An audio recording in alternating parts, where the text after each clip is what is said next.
Looped slideshow. On backgrounds of warm yellow, vivid sky blue and soft red, credits for this panel are shared.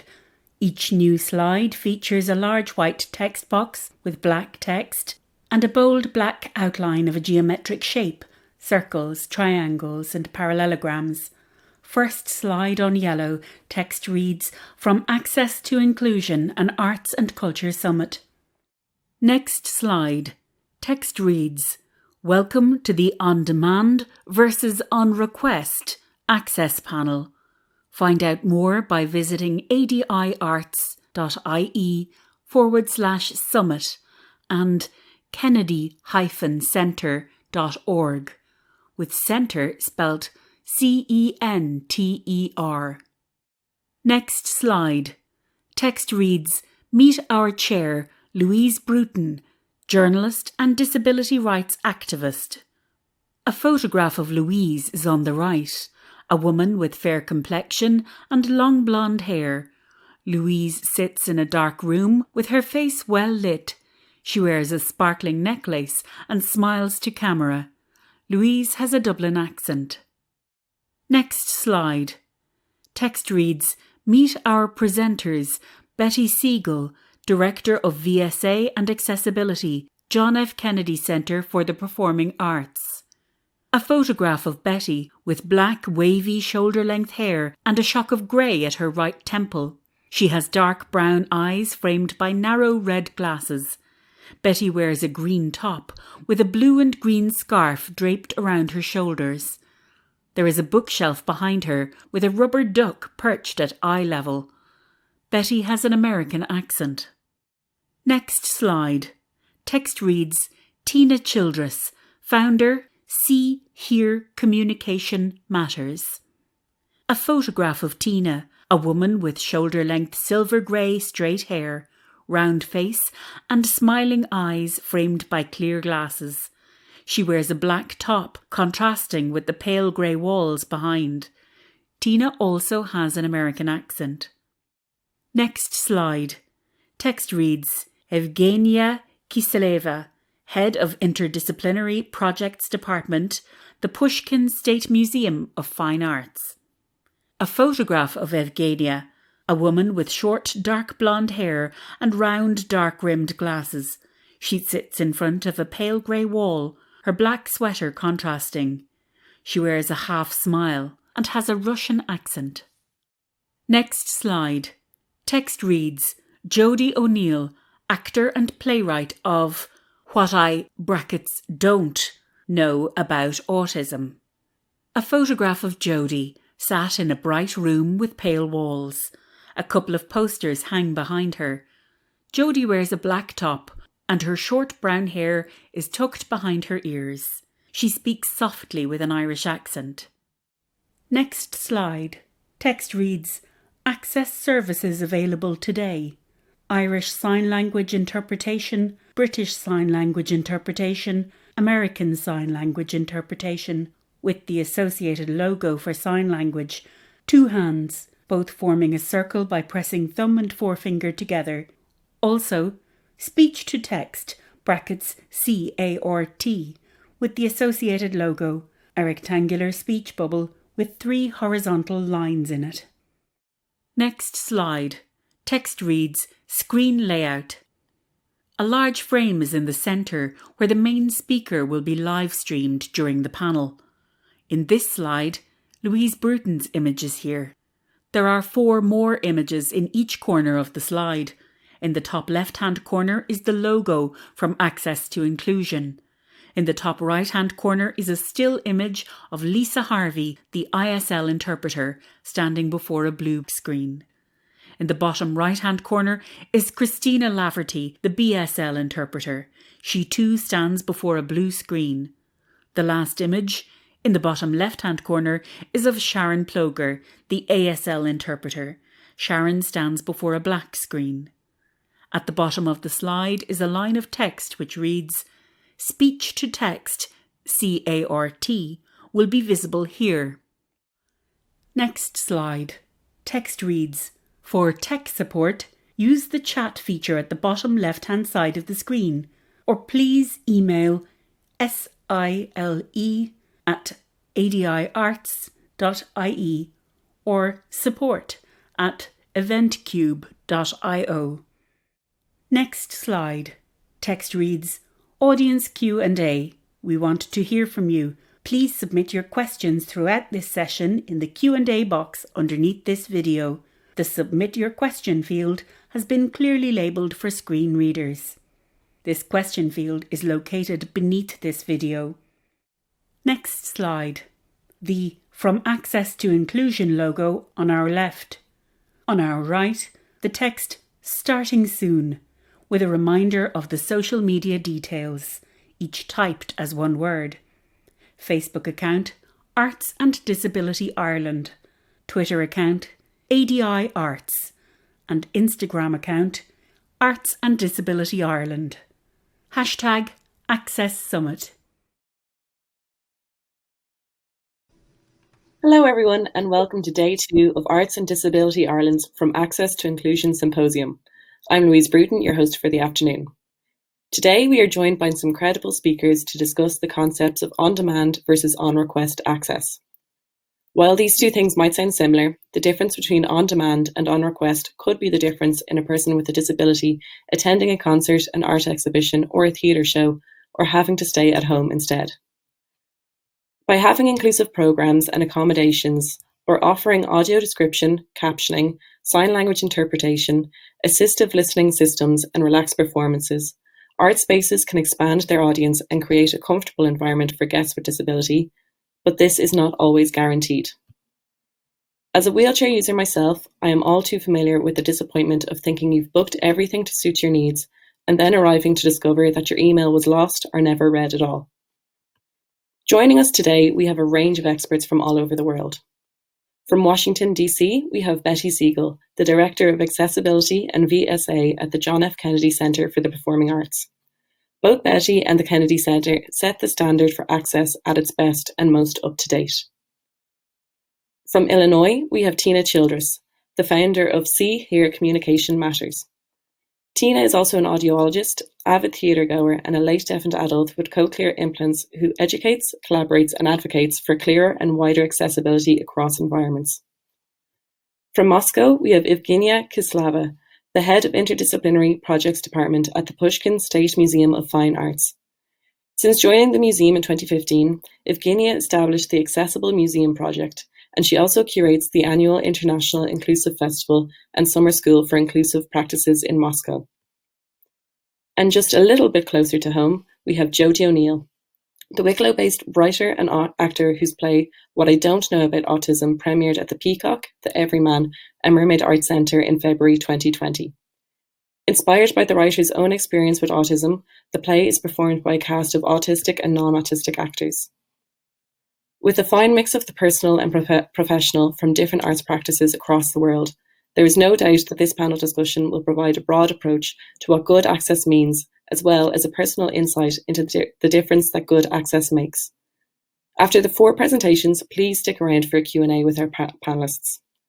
And first up to the digital podium, please welcome Betty Siegel from the John F. Kennedy Center for the Performing Arts in Washington, D.C. Hello, everyone. I'm really pleased to be joining my amazing colleagues today to discuss access services at the Kennedy Center. So I'm going to jump right in. There are really only 3 ways of approaching access services, and at the Kennedy Center, we made some deliberate choices to use all 3 of those means. Why? Because we wanted to design a set of services that were flexible, adaptable, and able to accommodate thousands of events annually across our campus. We also wanted to exemplify the values of equity, access, and inclusion. And we wanted to intentionally place the convenience and needs of our audiences and visitors with disabilities and older adults at the center of our services to provide control and choice, multiple means of entry into each cultural experience, and equal access to the opportunities that all enjoy. So like many venues, we started with services that were scheduled or only available at a specific time, date, and show. We quickly quickly moved to identify those things that were always available, such as access to purchase tickets, wheelchair locations, etc. And then we started on request services, which tend to be those things that involve heavy use of specialized skilled professionals, provide such things as sign interpretation, captioning, and audio description, or that are very specific to one individual's needs. Each of these three approaches requires us to pre-plan, to establish specific procedures and steps, to identify who is responsible for what, to engage in clear and regular internal communication, and to train our staff to implement these procedures. It also requires us to communicate clearly with our audiences and visitors, listening carefully to what people need, and being open to negotiating and exploring options and opportunities. Now, each of these three approaches has their pluses and their minuses, advantages and disadvantages. And therefore, I'm going to go through each of the three, give examples, and outline some of those pluses and minuses. When something is integrated and always available, the obvious plus, right? The obvious plus is that visitors or audience members can trust that when they need what they need will be in place any day and any time for any event or activity when the venue is open to the public. For example, in a theater, there are always assistive listening devices available with staff assigned to assist, batteries functional, the system turned on and ready to go. The patron can rely on this every single time they come to the Kennedy Center for any show, performance, or event. They need not contact the venue in advance or make any kind of request or put in any additional effort to have their needs met. They just show up, and the accessibility is seamlessly integrated into the environment and the experience. Now, we also schedule things in advance. One advantage to that is that the patron can rely on the service being available on the dates and times that it's scheduled. Additionally, by scheduling in advance, the venue has time to prepare and provide the best possible experience. And it provides things like sign language interpreters, captioners, and audio describers time to prepare, rehearse, and provide high quality access. An example of a scheduled service in advance is when a museum, for example, provides a relaxed or sensory-friendly performance or experience. The museum creates a regular and routine schedule, such as offering this experience every third Saturday of the month. And the visitor has time to plan and do all the preparation they need, such as arrange transportation, and know that what they're going to get when they arrive. They have their expectations set. One caveat to this kind of scheduled event is that the venue may require a reservation for the scheduled service and may decide to cancel it if no one makes a reservation. I'm personally not wild about this practice because people with disabilities should have the option of just showing up without a reservation if everyone else is entitled to just show up without a reservation. If you do employ this method with the idea of canceling if there are no reservations, then be sure to clearly communicate that to your intended audience and visitor. Finally, the third way of providing services is upon request, or sometimes called on demand. Now, this type of access requires the visitor or patron to make advance arrangements for the access service or accommodation that they need provided. The advantage of this is twofold. The first is that the venue only provides the accommodation and thus incurs the expense and effort only when there is someone who needs it and wants to use it. The second is that the venue has the opportunity to customize the access service or accommodation to the needs of the specific individual, and the individual gets to choose the activity and event, the date and the time that is convenient for them to participate, and not be locked into participating only when the venue has decided to offer the accommodation. So, for example, if a theater offers to provide sign language interpreting on request, the patron chooses the show, the date, and the time that they'd like to attend. Additionally, the service can be customized. Suppose they preferred cued speech over American Sign Language, or you have someone who requires tactile interpreting. For the exact accommodation they need, they make a request, and you engage in a dialogue with the patron to ensure that you can provide the needed accommodation. The caveat here is that on-request services take preparation. You need to know how to provide the accommodations. You need to have service providers that are available that you can call upon as needed. And you need to have your internal staff ready to provide the production and technical support necessary. Another thing to consider is how much advance notice is required in order to be able to fulfill a request. There is always the chance that there may not be a qualified service provider to provide the accommodation as requested, in which case you'll have to negotiate options with the individual making the request. Or maybe that vendor or service provider won't have the opportunity to prepare and may have to do a show cold, which will affect the quality. And in that situation, we provide information so that the requester can choose to proceed or not proceed with the request, knowing what the impact is going to be on their experience. And that's to help us to manage their expectations and our own ability to fill what the requester needs. However, I'm not going to lie, providing on-request services, it does take planning, coordination, time, and staff, and good budgeting. But I have to tell you, it's really all worth it. The pros and cons balance one another out. Moreover, the value for creating equitable, inclusive accessibility as similar as possible to what other patrons and visitors can experience and expect. And the value to our patrons is that they are in control. They have options and choices about how they want their experiences to be crafted. Now, just as an interesting aside, we started offering on-request services at the Kennedy Center over 20 years ago. And I have to tell you, it is only within the last 4 to 5 years that we've really seen the disability community take us up on the offer to provide them with the access accommodations they need when they want them. But in those past 4 to 5 years, we've seen the number of signed, captioned, and audio described performances increase approximately by 25% annually. And I say that not to scare you, but to let you know that it took us almost 20 years to develop the kind of trust with our community. And that if you include your community in the process, which we did regularly, if you listen carefully and engage in a dialogue with your visitors and audiences as equal partners in the process of providing access accommodations, you can do this in a manageable way so that you can affect positive change. So thank you for listening. And now I'm delighted to pass this over to Tina Childress. I feel so privileged to be able to speak after Betty because I personally have been able to benefit from her knowledge, not only as a leader of VSA and meeting her at the LEAD conference, but also being a patron at the Kennedy Center for the Performing Arts, where I have driven 11 hours to see shows at that venue.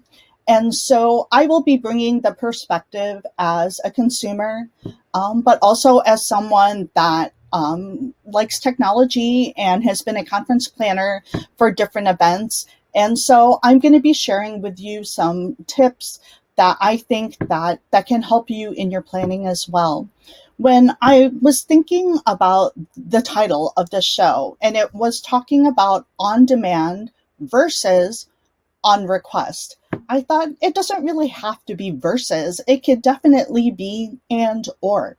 And as Betty demonstrated, there are many, many different options that can happen that can give the consumer the benefit of whatever works with their communication or their sensory or their disability needs.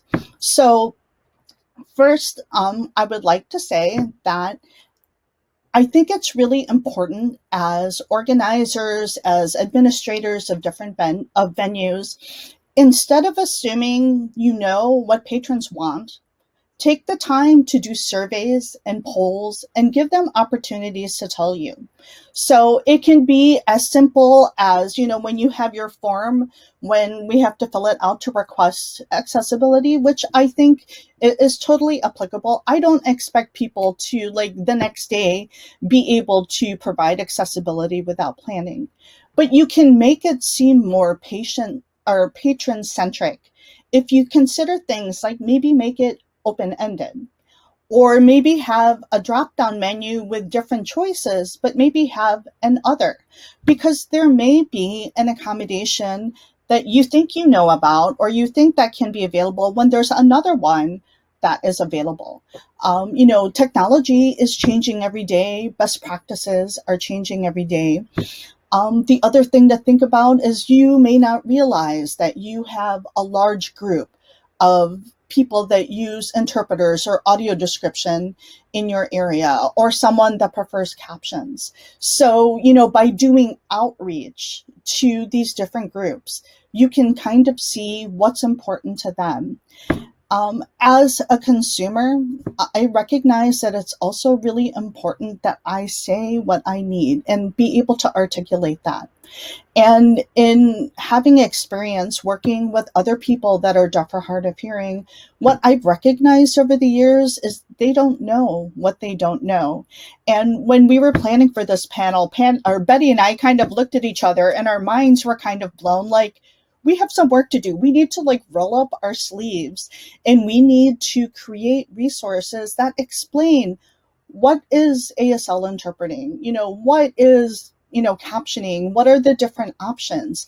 And so as we go forward, think about what kind of materials do you have in your venue or in your organization that can help the customers understand what they need. I think it's also important to look at your data. So I'm so glad that Betty mentioned the fact that she noticed that they're seeing an increase in certain types of services. I think it's important to know these numbers so you can plan going forward. Again, Betty also mentioned budgeting. You can notice what are the trends and how are you going to plan for them.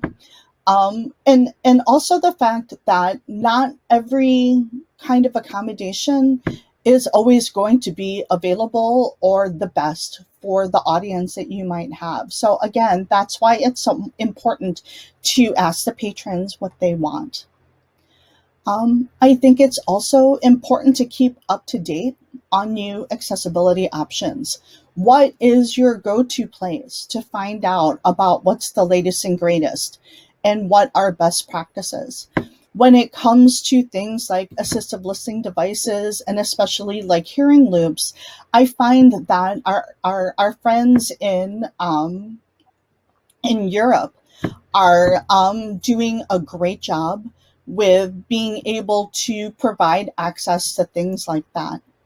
I'm seeing the most changes in things like captioning, however. So you have two kind of choices for captioning. You have open captioning, which is available for everyone to see, and you cannot turn it on or off. You also have things like closed captioning, but you are able to turn it on or off. When we all had to pivot to a virtual kind of environment, we saw lots more different options open up in terms of being able to use captioning. Captioning can be provided by a live person, and captioning can also be provided with do-it-yourself captions, especially for things that are scripted. As well as things like automatic speech recognition. And this is where I need to caution you. It's very tempting to think that you can just use automatic speech recognition, but it's not going to be effective for something like a show. It may not even be effective for something like a Q&A after a show or in between a show during an intermission. And so you really need to think about what provides effective communication. And if automatic captioning is only capturing 80% of the information, that's not effective. When it comes to things like sign language interpreters, yes, I'm focusing more on deaf and hard of hearing because that's where I'm coming from. With the sign language interpreters, especially with the transition to a virtual kind of venue, it is nice that there are platforms like Zoom, or if you have wonderful AV tech support like what we have today, that can let you do things like keep a speaker in one window and an interpreter also visible in another window. That's always important to have. But another thing, again, sometimes the consumers don't realize what setting that they need to use and to best maximize how to use an interpreter. And so again, creating resources like that is really, really important. Betty mentioned things like being able to offer a similar kind of experience for ordering tickets. And I totally agree with that. We don't want to have to jump through, additional hoops to be able to order accessible tickets. I recognize that we, do have to plan ahead to give the venue time to arrange for accommodations. And I'm okay with that. But think about the fact that if you should have multiple ways to contact your box office. Don't just give a phone number. Obviously, for people that are deaf or hard of hearing, that is not preferred. Consider an email address, consider a dedicated text number. Things like that are always important. So I've had the pleasure of having different experiences that I think are very good, and they really have encompassed kind of a combination of on demand as well as on request. And so, I really appreciate that, and I hope that you learned something today. So that's it for me. Next, I have the pleasure of introducing our next panelist, Eugenia Kesaleva. Hello, everyone. Great to see you. Great to be here. It was exciting to hear Betty and Tina. Thank you so much. I think that the division of access in two types, on demand and on request, is mostly a sign of a technological development of a cultural institution.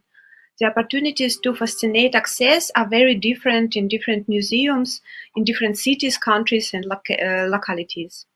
For instance, the open live captioning for Zoom or Microsoft conference programs do not exist for Russian language yet. Automatic speech recognition doesn't work. It means that non-hearing people in Russia always need to be supported by the sign language translation to communicate with hearing people. But technologies are changing every day, as Tina says, so I believe it will appear soon. The access and inclusion in general is quite a new social task for Russia after a long Soviet and post-Soviet period. And we have a lot of human rights problems even nowadays, unfortunately. Speaking of the Fine Arts Museum, the key challenge for access on demand is the sheer number of activities. The Pushkin State Museum of Fine Arts, which I can speak for, provides about 1,500 events annually.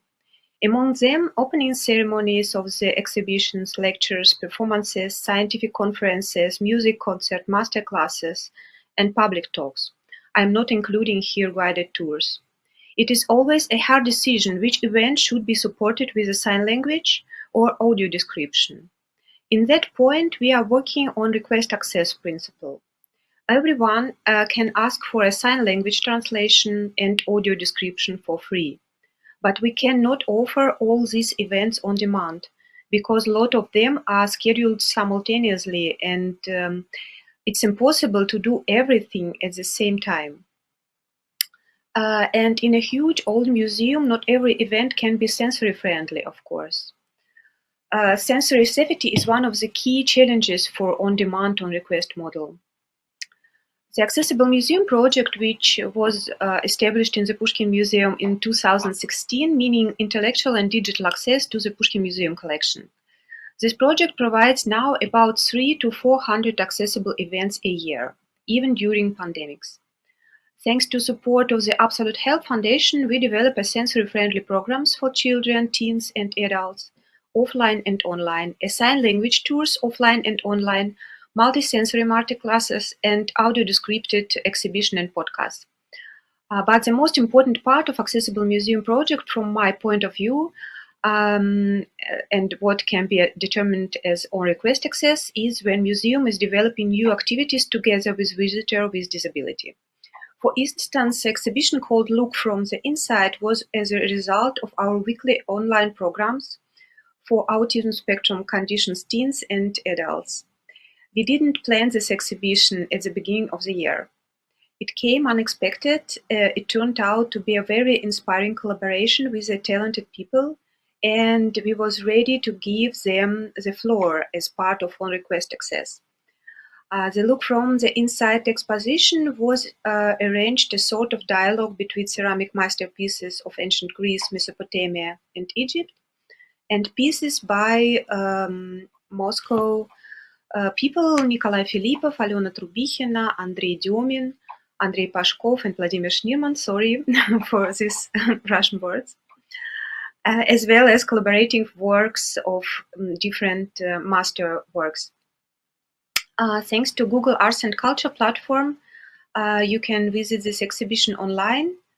The link is available on the Arts and Disability Summit webpage.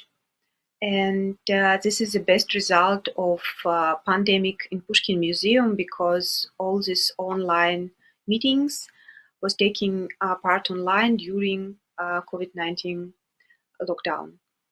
Another example of this strategy is an inclusive performance based on the Peter Bruegel the Elder art with deaf-blind performers. This performance we presented in October 2020. During several months, deaf-blind people was visiting audio-descripted tour to exposition of Bruegel in the Pushkin Museum and lectures. And as a result, they expressed their feelings about art of Peter Bruegel in movement, dance, and dialogues on the stage, directed by Tufan Imamudinov and choreographed by Marcel Nureyev. It was a fantastic experience for both science, performance, and museum people too. During pandemic, it is especially challenging to achieve a balance between on-demand and on-request access. Communication between audience and cultural institution became more fragile and depending on circumstances. As a part of socializing during COVID-19, both types, on-request and on-demand, are helping us in overcoming the feeling of isolation. Now we can spread it into digital accessibility to improve request scenarios of the web pages and media content of the social media, to work more with experts with disability, and to receive more feedback from visitors online. The key point to communicate and to stay in touch with those people who have tried long and hard to overcome a closed-off experience. Maybe it's the most important things that we can offer as Fine Arts Museum in case of inclusion. People with disability was a long time invisible in my country. As a big public institution, we support the visibility of people with different background, with social problems, with exhibition educational programs, but also with accessible services. Maybe it's the most important thing. The diversity concept and visibility of all groups of visitors in the museum now is connecting all museum departments, visitor experience office and exhibition departments, and old masters department, and so on. For everyone who wants to visit our online programs and live broadcastings in Russian language, I invite to join Pushkin Museum for All groups on Facebook and Instagram. Thank you for your attention. I want to invite Jodie O'Neill go to her presentation. Hello. The title of this panel is On-Demand versus On-Request Access, and I've been mulling it over in the past few months, trying to tease out exactly what that means for me and how it relates to the work that I create. And I kept getting stuck. I was stuck on the words demand and request, because both imply that the visitor or attendee knows what supports they might need in order to be present at an event or a venue. But you see, sometimes as autistic people, we don't know how to ask for access. We know when we don't feel comfortable, we know when we're experiencing overload, but we don't necessarily know what supports to request in order to make an event accessible to us. It's heartening to see that more and more venues are offering relaxed performances or sensory-friendly screenings for neurodiverse children. But remember that autistic children grow up to be autistic adults, and you don't generally see sensory-friendly screenings or relaxed performances for adults. Many autistic people choose not to attend theatres or concert venues or even galleries because of the risk of anxiety or overwhelm they may experience. They may not be aware that an accessible experience is even possible. And so in making What I Don't Know About Autism, from writing to development to rehearsals, tech and production, we try to always work with accessibility in mind, to anticipate people's needs, what supports or reassurances they might require, and simply provide access to all, but in particular to a neurodiverse audience. And what was crucial to this process was that in a sense we were working from the inside out. At every level of production, autistic people were involved and consulted. So rather than applying the principles of relaxed performance to adapt to finished production, we were always designing with relaxed performance in mind. There is no performance of What I Don't Know About Autism that is not relaxed. It's essential to the structure and playing of the show. But I'm getting ahead of myself. Let me backtrack and tell you a little bit about the creative impulse behind this production. So in 2016, my son was diagnosed with autism. I didn't know at that time that I was also autistic. My diagnosis came a few years later. And so we were initially looking to clinical professionals for their expertise on how best to support our son. But as our understanding deepened, we began to look away from the medical model of autism as a pathology and to embrace the model of neurodiversity, the idea of difference rather than deficit. We began to think about how we might become change makers in a broader sense, not changing our son so that he would better fit into the world, but changing the world a little bit, asking people to move over ever so slightly to make way for difference. As an artist, I began to explore how I might make something that both promoted autism acceptance and celebrated autistic identity. Early in the process, I coincidentally had the experience of writing a short play for a man called Mark, who was a service user at a disability day service in West Dublin. One of the things I discovered about Mark on the very first day we spent together was that every time people clap, he gets a fright, and his body has a physical reaction to the sound. So this got me thinking.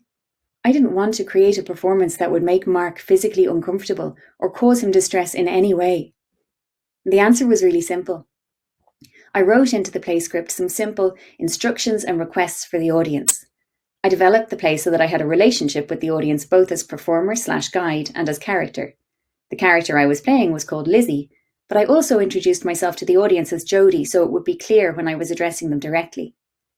And so towards the end of the play, I would ask the audience not to clap, explain that instead of clapping, we could have a cup of tea or a chat after the performance.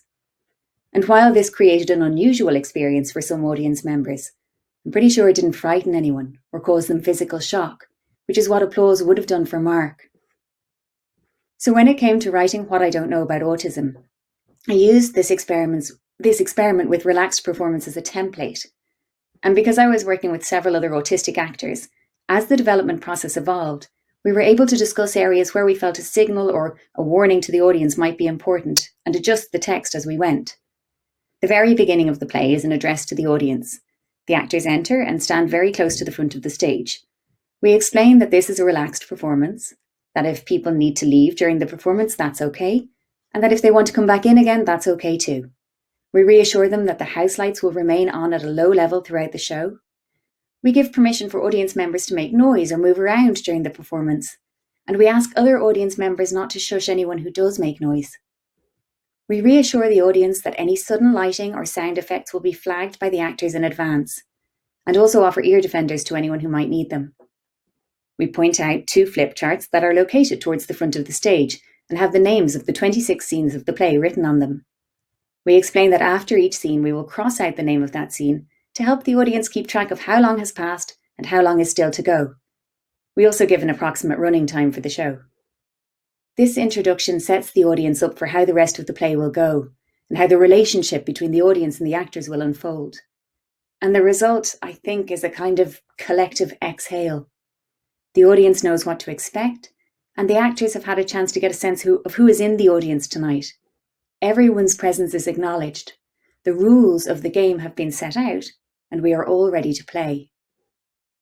One concern that was raised early in the process is that the drama of the play, the theatricality, might be diluted by making these accommodations. But ultimately, what developed was a complicity with the audience. Nobody ever came to us to say that their emotional experience was diminished by the support structure we had put in place. Nobody ever said they felt excluded or alienated by it. And I think this was probably to do with the luxury we had of knitting these elements into the basic form of the play. They weren't imposed afterwards. The performance was built with access at its core, and so there was never any artistic compromise involved. Around the performance itself, there were other supports that we developed with the Abbey Theatre, our co-producer. Every performance was captioned thanks to our set designer, Maeve Lambert. Working with the Abbey and ADI, one performance of the show was Irish Sign Language interpreted, and an audio-described performance was made available by Mo Hart. We offered autism training with Ireland's national autism charity, As I Am, for anyone working on the production. We provided a briefing to all front-of-house staff around accommodations that might be required. This included how they might welcome autistic audiences or communicate with someone experiencing overload, how to make the booking process more accessible, how to create a more sensory-friendly environment by lowering lights and music in the foyer, avoiding congestion in the foyer by allowing people to take their seats earlier, and communicating the beginning of the performance without causing auditory distress. Working with the marketing and outreach departments, a visual guide was developed and made available to audiences for download in advance. To accommodate the cast, we structured our rehearsal process and room to try to avoid triggering sensory overload. Led by our director, Donal Gallagher, we teched the show differently. Crucially, most of the tech took place without the actors. We briefed tech staff on considerations when communicating with autistic performers during tech. And what was interesting was that the Abbey staff felt that these considerations and the tech process might actually benefit any production. So in a sense, making the production accessible for autistic actors and audiences served to make it more accessible for all. I'm going to finish up soon, but I suppose one important thing I'd like to stress is the fact that we always had in mind that one autistic person is one autistic person. So each person will have different needs, and what you're trying to do is cater for as broad a range of needs as possible. And the way to do this, in keeping with the maxim, nothing about us without us, is if you're trying to make an event accessible to a certain group, don't make assumptions about what their needs might be. Consult with them, involve them in the process. They are the experts, and their insights will give you the best possible chance of success. But don't wait for autistic people to request or demand access, because a negative past experience may have wrongly taught them that the arts are not for them.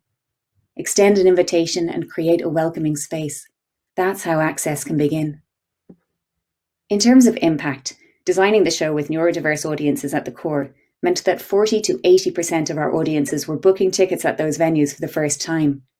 Many audience members communicated to us that they had never been to any theatre before. And because of the post-show discussion and the question time scenes that were an integral part of the show, a dialogue grew between non-disabled and disabled audience members that laid the foundations for social change and broader understanding and acceptance. We received emails afterwards from parents who said that they would parent their autistic children differently because of what they had heard or seen. We received feedback from self-advocates to say that they felt represented for the first time. Finally, for anyone who's interested in finding out more, we've made available some supporting resources, and What I Don't Know About Autism will be back later in 2021 for live and streamed performances in co-production with the Abbey Theatre, so you can stay updated by joining the Abbey's mailing list. Thank you. That's it from me, but please do stay and join us for the live Q&A.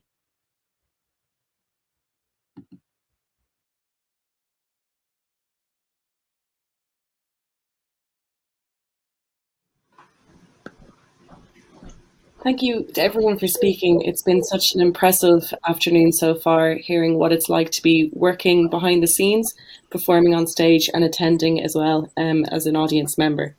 One of the first questions that we've got coming through, which is for everybody, which is which service would be most in demand, most needed, and where would be the best place to start? If anyone wants to take that one. I'll take it. Shoot, why not? The most needed service is the service most needed by your community. And so I think what you really have to do is get to know the disability community in your area, your audience, your visitors, and then ask them that question because they can help you prioritize where to start. And Betty, there's a follow-up question here specifically for you. Someone wants to know, does the Kennedy Centre provide these access services during the more frequent streamed services? Absolutely. We're really trying to integrate all of the work that we've done live into what we're doing virtually and digitally, because we value participation there just as much. And I might extend that question to Tina. How have you been finding the streamed events that we've been experiencing during the pandemic? So streaming can be very difficult. I know a lot of people are trying to use platforms like Facebook Live and YouTube Live. And unfortunately, there are still barriers that way. And I think it's going to require people complaining a lot more. I think they think that it's okay because they've provided it, but it's not sufficient yet. There's still lots of bugs. I think there's still a way to go for streamed content, especially live events. And I might aim this question at Evgeny. As we know, collecting data is crucial for many funding organisations to fund performances. Can you tell us what kind of data collection is being done with audiences for both people with and without disabilities?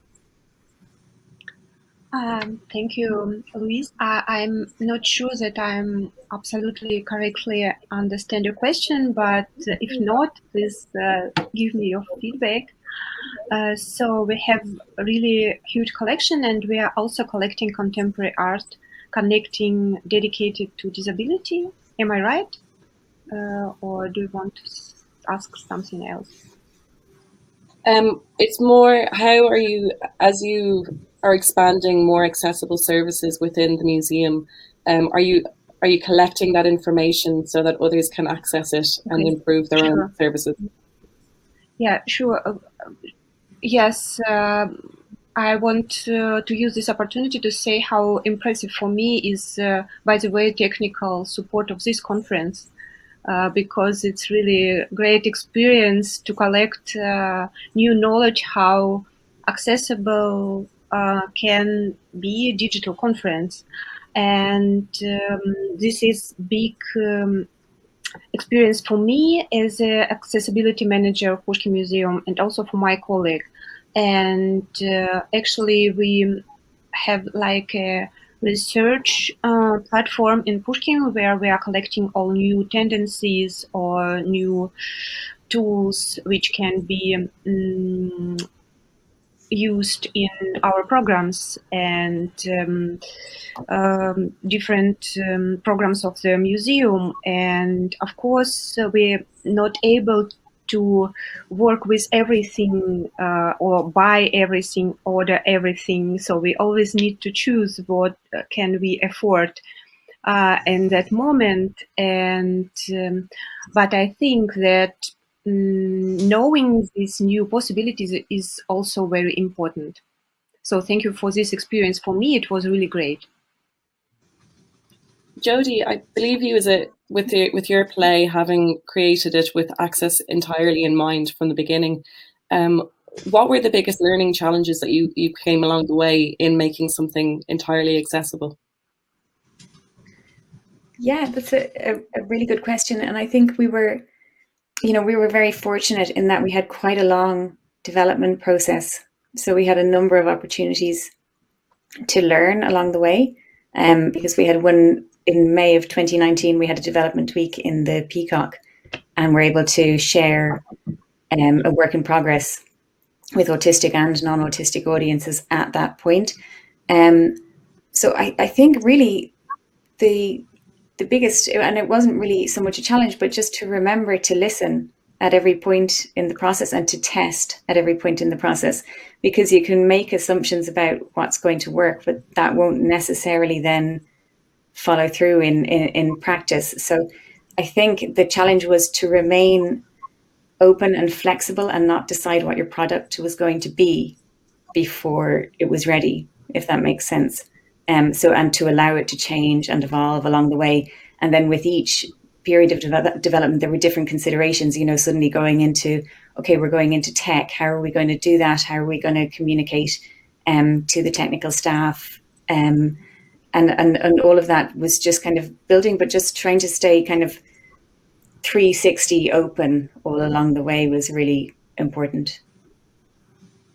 And to follow on with that, with the traditional structure of theatre, could that be a big obstacle for a lot of people who want to make something that is accessible from the get-go? I think there are ways and means of doing it. I think it definitely requires a little bit of imagination.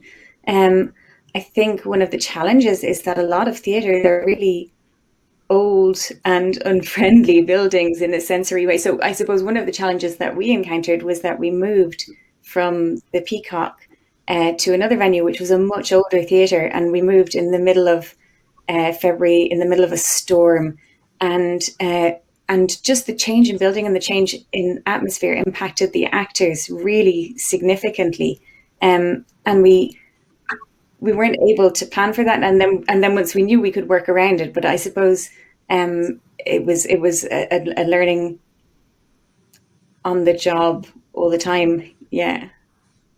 Sorry, I'm not sure if that answers your question terribly well, Louise.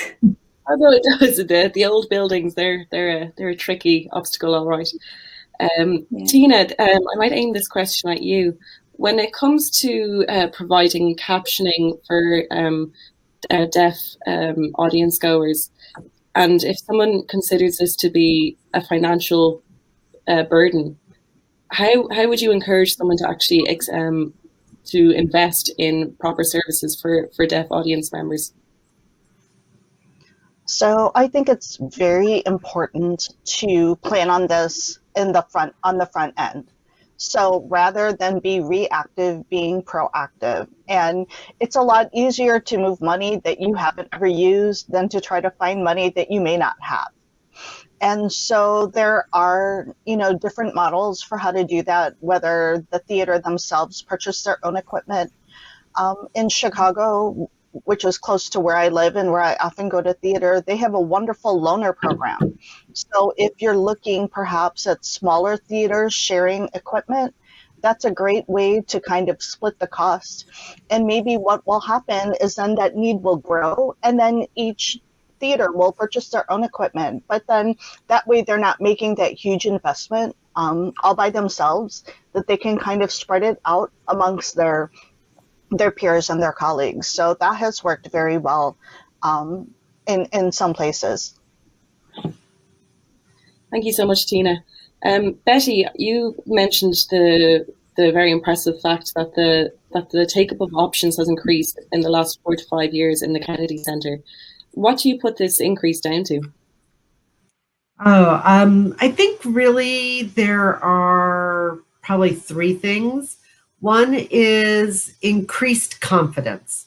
So I think it really took us a long time to develop the confidence and trust of our audience that if we said we were going to provide the access accommodations, that we actually would. And so that kind of trust just takes repeat effort, and it takes time to develop and build within the community. So I think we are starting to see the results of investing in developing the trust and confidence between the Kennedy Center and our community. The second thing is consistency, that we've just been doing it. And now it's become something that the community can depend on and rely on. And third, I think that development has been us actually being much better at reaching out and actually marketing our services. So we've started to really expand our outreach into a regular monthly email blast that goes to people that have attended performances, our regular posting about the information and the accessibility services on the Kennedy Center's website itself.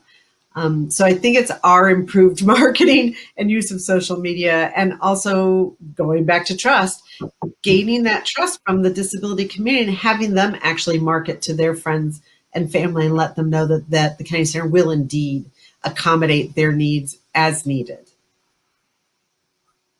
Evgenia, with the summer school and the Inclusive Festival, I think I'd love to hear how you see year to year the personal benefits of people being able to attend something that is just designed specifically for them.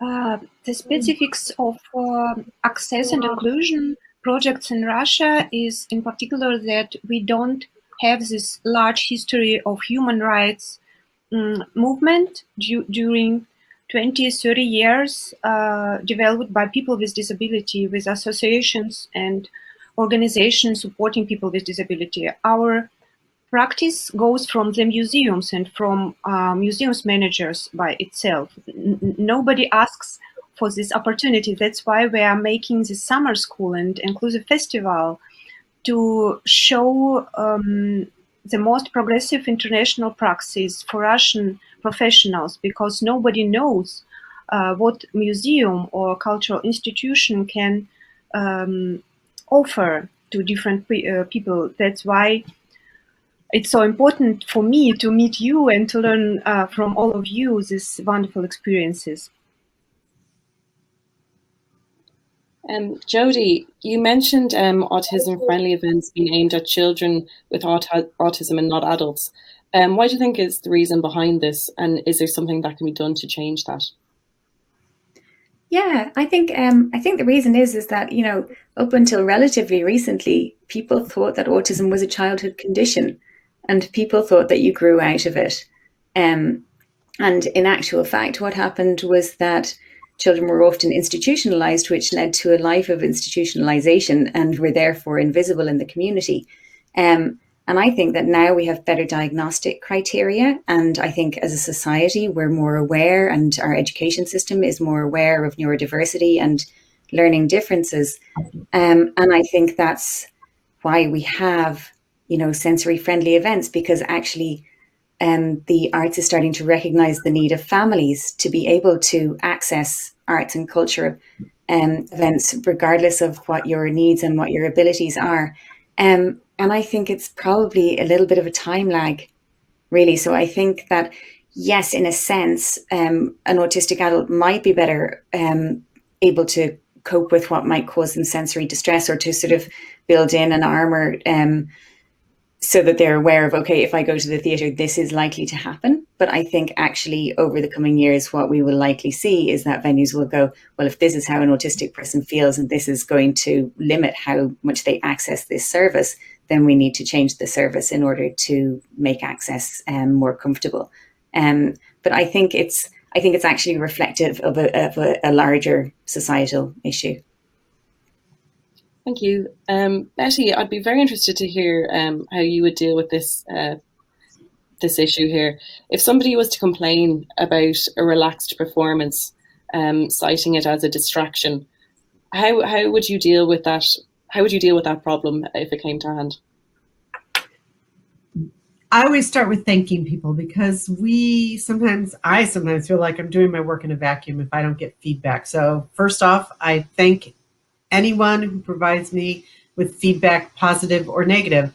And then I would try to have an open conversation with that person about what their needs are, and that there are many opportunities to enter into an experience at the Kennedy Center, and that we just have to find the experience that works best for them. So if attending a sensory friendly or a relaxed performance where some of our rules are relaxed and you get a lot more movement in the audience, or a lot more sound and a lot more conversation going on in the audience, if that's not the right entry point for that person, then I want to be sure to guide them toward the entry point into the artistic experience that works for them. So I appreciate and accept the feedback, and then I want to help that person find the right place where they fit and where their needs are being met. I imagine that Jody and Tina and Evgenia could all have a good response to that question. We all field all kinds of input from our audiences. Yeah, does anybody want to contribute to that? So I've been in performances where there's open captioning, and I remember very specifically there was a woman sitting next to me basically going like this the whole time during the performance, because she did not want to be distracted by the captions. You know, I think people are like that also with captioning on television. You know, they don't want to see it. And kind of what Betty was saying, you have to listen to them and just say, that's kind of a bummer that, you had a bad experience. I'm done apologizing. I'm taking the word I'm sorry out of my vocabulary. So I try very hard to stop saying, I'm sorry that you experienced that. That's not my fault. Well, maybe it is a little bit if I requested it, but um, letting them know that there are other events that they can attend, and just let them know that, I really enjoyed it and my peers around me enjoyed it. But yes, it's something that I've run into several times. Has anybody had similar situations? I only can add that we have always this expert problem because we don't have much experts with disability in Russia. I think number of the people is less than in Ireland or in States. It's not a big group of people, but they have sometimes absolutely different meaning on the same question. This person means that touchable relief should be from gips or from some sculpture material. The other means no, it should be only of plastic or paper or something. And it's absolutely blind persons, and they didn't have one meaning. And we need to ask everyone, and we need to collect all this meaning. And sometimes it can be positive, it can be negative, but we always try to explain why we choose for this program, we choose this media or that media, or we prefer to make like a relief for this tour, guided tour, and for that one we will use like stones or some other materials. Or it's always a big process to speak with everyone, and it's always huge space for critics, of course. Thank you. I would just add to that, I suppose that communication can be key, and that prevention is better than cure in this case. So I think as long as a venue and as a production company, your prior communication and your communication around the event is really clear, then if people are coming with an expectation, if the communication is clear, that expectation will be met, and there will be little reason for complaint. Tina, you said something very important during your presentation. You said people don't know what they don't know. So I would love to hear from you. What advice would you give to someone who wants to have a better arts experience and hasn't found the confidence to say that yet? I think it's important for people within the different disability communities to continue to connect with each other. I know that Betty and I have kind of discussed that we need to do a better job about educating those people so then they will know what they don't know. And as technology continues to change, we also need to kind of customize that to like maybe what does the Kennedy Center offer versus what does this small theater offer. Making that information available to each other. But at the end of the day, I think we need to just keep talking to each other so we know what's available, and then try to figure out, oh, I really like that feature. How do I bring that to my physical location or to my community? Thank you, Tina. I suppose you've all encountered so many different people from so many different backgrounds. Can you contribute any advice to someone who wants to speak up and ask for a better quality of service? I would encourage people to ask because I don't know what I don't know. As a provider of the services, I don't know what you need sometimes to be really comfortable and feel welcomed in my community. And so I really do have to depend on people speaking up and saying, I need this, I would like this. And if you don't, then you won't get your needs met. If you do, you have a 50-50 chance of running into someone who's going to go, yay, I'm so glad you asked that question. Or somebody who's like, oh, I'm so afraid that you asked that question. But the question has to be asked, and the more people that are willing to ask it, the better off our society is going to be, because you're going to help us develop this idea that we as a community and you as a community have to come together to be one. And also that, like Jody said, setting expectations and setting expectations of diversity, that not everybody in our audience is exactly the same or needs exactly the same experience, is really critical. And it's only through the collaboration of the venue and their audience that works. Thank you, Betty. I'm afraid that we are coming to the very end of today's panel. I'd like to thank you all so much for joining in on this beautiful sunny day. And I'd like to thank Betty, Evgenia, Tina and Jodie for sharing their personal and professional experiences, and also to Arts and Disability Ireland for putting forward this brilliant conference. Thank you all. Thank you, bye.